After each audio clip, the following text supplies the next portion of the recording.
کہ ایک ہوتا ہے توحید نظری اور ایک ہوتی ہے توحید عملی۔ توحید عملی کا مطلب یہ ہوتا ہے کہ جب آپ نے مان لیا کہ خالق اللہ ہے، مان لیا کہ رازق اللہ ہے، مان لیا کہ جو ہے وہ پیدا کرنے والا، روزی دینے والا، اولاد شفا دینے والا اللہ ہے، تو پھر بندگی بھی کس کی ہوگی؟ صرف اللہ کی۔ یہ توحید عملی ہے۔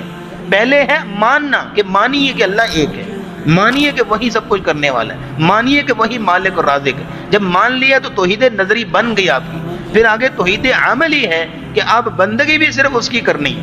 ذرا یہ بھی نوٹ کر لیجئے گا، توحید ربوبیت سے ہم نے توحید الوہیت سمجھنا ہوتی ہے۔ ربوبیت والی توحید یہ ہوتی ہے کہ رب کون؟